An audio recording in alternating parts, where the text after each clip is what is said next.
안녕하세요. 엔토온과 함께하는 투자여행입니다. 오늘 다룰 종목 바로 현대건설인데요. 전문가님, 지금 현대건설을 보면 정말 재미있는 현상이 있어요. 발표된 실적은 좀 아쉬운데 시장의 기대감은 반대로 막 치솟고 있거든요. 이 상반된 신호, 대체 어떻게 해석해야 할까요? 네, 맞습니다. 바로 그게 오늘 우리가 풀어볼 핵심이죠. 숫자만 보면 이게 왜 오르지? 싶으실 텐데 증권사들은 목표 주가를 14만 원, 많게는 14만 8천 원까지 부르고 있단 말입니다. 뭔가 우리가 모르는 다른 그림을 보고 있다는 거겠죠? 오늘 그 숨겨진 이야기를 하나씩 파헤쳐 보겠습니다. 네, 그래서 오늘 이런 순서로 한번 살펴보겠습니다. 먼저 실적과 주가의 엇갈린 신호부터 짚어보고요. 그 실적의 그림자는 뭐였는지, 그리고 본업은 괜찮은 건지, 그다음 모두가 주목하는 미래의 원전 카드를 분석하고 마지막으로 리스크와 투자 전망까지 정리해 보겠습니다. 자, 그럼 바로 시작해 볼까요? 자, 그러니까 지금 상황이 발표된 성적표는 좀 그런데 시장의 평가는 아주 좋음인 약간은 아이러니한 상황인 겁니다. 투자자분들은 당연히 헷갈릴 수밖에 없죠. 맞아요. 그럼 일단 그 혼란의 시작이었던 숫자, 바로 실적부터 한번 들여다보죠. 도대체 얼마나 안 좋았던 건가요? 네, 바로 그 2025년 실적 한번 자세히 보겠습니다. 자, 보시면 2025년 3분기 영업이익이 1,400억 원, 4분기는 1,190억 원 정도 나왔습니다. 솔직히 말씀드리면 시장에서 기대했던 것보다 훨씬 낮은 수치예요. 이걸 보통 어닝 쇼크라고 부르죠. 이 숫자만 보면 투자자들이 걱정할 만했네요. 그럼 이게 본업 자체가 흔들려서 생긴 문제였나요? 그게 제일 중요하잖아요. 아주 핵심적인 질문입니다. 결론부터 말씀드리면 그건 아니었습니다. 대부분이 일회성, 그러니까 한 번에 털고 가는 비용들이었어요. 자회사인 현대엔지니어링의 폴란드 프로젝트 관련 비용이라던가 사우디 현장에서 추가 비용이 좀 들었고 또 주택 사업에서 혹시 못 받을 돈이 있을까 봐 미리 비용으로 처리하는 이런 것들이 한꺼번에 반영된 결과라고 보시면 됩니다. 아하, 그러니까 한번 크게 털어낸 일시적인 비용 문제였다. 이 말씀이시군요. 그럼 그 비용이라는 안개를 걷어내고 보면 현대건설의 진짜 체력, 즉 본업은 괜찮았던 건가요? 바로 그겁니다. 똑똑한 애널리스트들은 그 일회성 비용 너머를 본 거죠. 아, 이걸 제외하면 오히려 좋아지고 있네? 하는 회복의 신호를 포착한 겁니다. 바로 이 그래프를 보시면 명확해집니다. 핵심 사업인 건축, 주택 부문의 수익성을 나타내는 GPM이 3분기 5.1%에서 4분기 7.5%로 확 뛰었죠. 와, 정말 눈에 띄게 좋아졌네요. 이게 구체적으로 뭘 뜻하는 거죠? 쉽게 말해서요. 예전에 좀 힘들게 돈 안 되게 수주했던 공사들이 이제 거의 다 끝났다는 뜻입니다. 이제부터는 수익성 좋은 현장들의 실적이 본격적으로 반영되기 시작한다는 아주 긍정적인 신호죠. 네, 맞아요. 그래서 유진투자증권 같은 곳에서도 이제 비용 구조는 바닥을 찍었다, 이렇게 분석하는 겁니다. 한마디로 본업의 수익성은 최악의 터널을 지났다, 이렇게 보는 거죠. 본업이 회복세라는 건 잘 알겠습니다. 근데 솔직히 이것만 가지고 목표 주가를 그렇게까지 올렸을까 싶기도 하거든요. 뭔가 더 결정적인 한 방이 있는 거 아닌가요? 하하, 정확합니다. 이제부터가 진짜 본 게임입니다.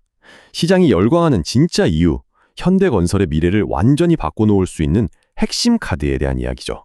네. 2025년 실적은 이제 잊어도 좋습니다. 시장의 눈은 이미 저 너머를 보고 있어요. 바로 전 세계적으로 불고 있는 원전 르네상스, 그리고 그 한가운데 현대건설이 서 있다는 사실에 주목하고 있는 겁니다. 아, 원전이군요. 구체적으로 어떤 프로젝트들을 하고 있나요? 네, 이 표를 한번 보시죠. 이게 그냥 뜬구름 접는 얘기가 아닙니다. 이미 확정된 불가리아 프로젝트부터 슬로베니아, 핀란드, 그리고 미래기술인 SMR 관련해서는 영국까지 유럽 전역에 걸쳐서 수주 파이프라인이 쫙 깔리고 있는 거예요. 이건 단순한 기대가 아니라 눈에 보이는 현실적인 사업 기회들입니다. 와, 이 엄청난 원전 사업의 가치가 바로 그 높은 목표 주가의 비밀이었군요. 바로 그겁니다. 하나투자증권이 제시한 14만 8천 원.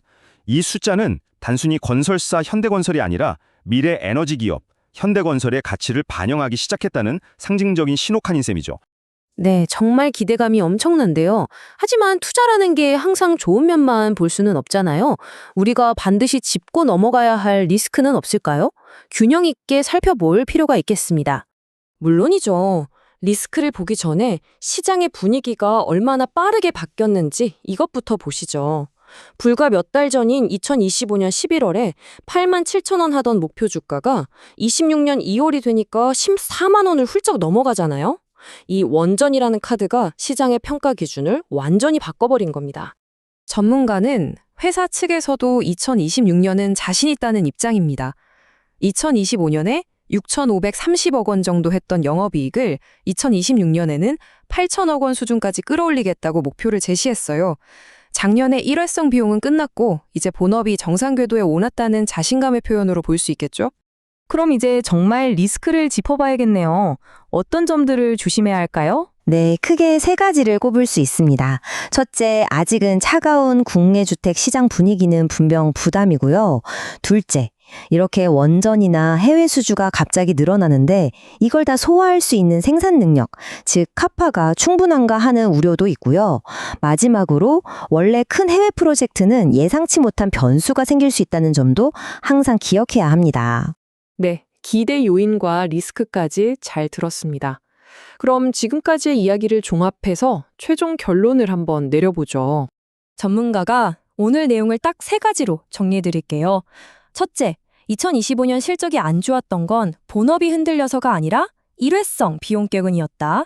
둘째, 핵심인 건설 본업은 이미 바닥을 찍고 회복하고 있다. 그리고 마지막, 가장 중요한 세 번째는 지금의 이 뜨거운 기대감은 모두 글로벌 원전 사업이라는 거대한 미래 가치에서 온다는 겁니다. 와, 명쾌하네요. 마지막으로 투자자들이 기억해야 할 핵심 포인트가 있다면요? 전문가는 한 증권사 리포트에 나온 이 말이 핵심인 것 같습니다.